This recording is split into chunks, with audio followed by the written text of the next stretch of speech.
या मिस्टर धीरज, आप कहाँ पे हैं? मैं होटल से बोल रहा हूँ। हम अभी माल रोड घूम रहे हैं। मिस्टर धीरज, मैं आपसे कंफर्म करना चाह रहा था, अभी आप शिमला अभी तो रुकेंगे ना अब? हाँ भैया, अभी तो 3 दिन का स्टे है। नहीं, मैं आपसे बिल्कुल। नहीं, मैं आपसे ये पूछ रहा था। नहीं, मैं आपसे ये पूछ रहा था, आप रात को वापस आएंगे क्या? होटल में स्टे करेंगे? रात को वहीं रुकूंगा होटल में। मैंने अभी चेकआउट थोड़ी ना किया है। यार, मैं वो रूम नंबर 422 में है ना आपका? हाँ हाँ, 422 में ही हूँ। एक सेकंड रुकिए, इधर आ। सुन, अब वो कह रहे हैं रात में होटल में आकर रुकेंगे। क्यों नहीं तूने रजाइयाँ धोके रखी?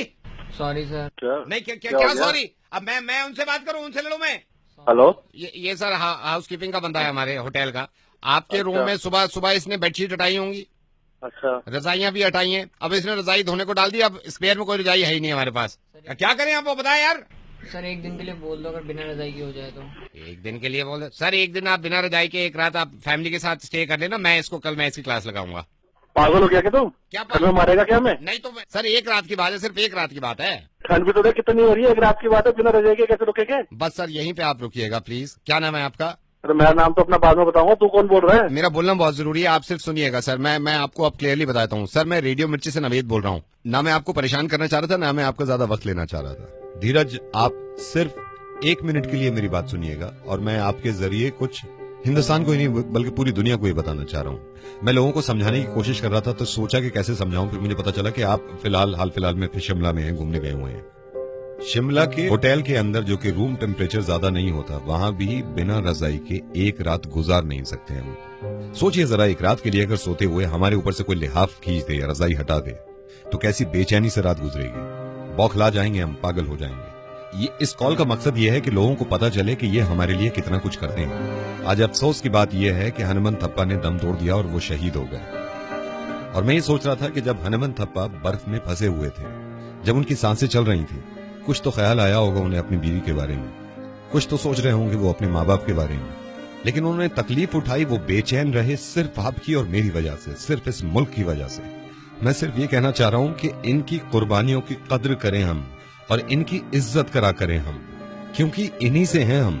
सही कहा नावेद। इत्तेफाक से हमारी दिल्ली में ज्यादा ठंड पड़ी नहीं है, उसके बावजूद रात को 1 बजे आप अपनी गाड़ी से निकले, अपना शीशा नीचे करके सिर्फ अपना हाथ बाहर निकालिएगा, तो आपको एहसास होगा कि एक इंसान अपनी मुल्क के खातिर, अपने लोगों के खातिर बर्फ के नीचे दब जाता है, मुल्क के लिए शहीद हो जाता है।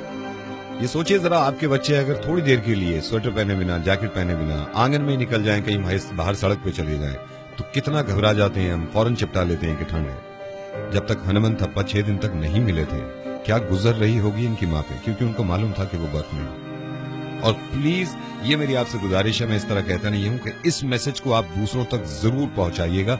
हो सकता है कि शायद उनकी नजर में और ज्यादा इज्जत बढ़ जाए, जो लोग नहीं समझते कि हमारे जवानों की कितनी कुर्बानियां हैं हमारे लिए। हम सब शुक्रगुजार हैं हनुमंत थप्पा के और बाकी उन सारे जवानों के जो अब भी ठंड में हमारी वजह से पहरा दे रहे हैं। और सलाम है उन माँ बापों को जो अपने बच्चों को आर्मी में भेजते हैं, अपनी वजह से नहीं, अपने मुल्क की वजह से। धीरज, बहुत बहुत शुक्रिया ये बात सुनने के लिए, और सिर्फ आपको ही नहीं सुनानी थी, अब जितने लोग ये सुन रहे हैं इन तक पहुंचानी थी, और आपकी जिम्मेदारी है कि आप दूसरों तक पहुंचाएं ये बात, प्लीज। मैं सलूट करता हूँ हनुमंत थप्पा को, जिसने हम लोगों की वजह से अपनी जान दे दी और शहीद हो गया, और उनके साथ उन बाकी सोल्जर्स को भी जो उनके शहीद हुए। और बात खत्म करने से पहले ये मैंने कहीं पढ़ा और आपको बताना चाहता हूं मैं, कि तेरी सलामी में वो बर्फ भी आज पिघल गई होगी, जिसकी लाख कोशिशों के बाद भी तूने हथियार नहीं डाले।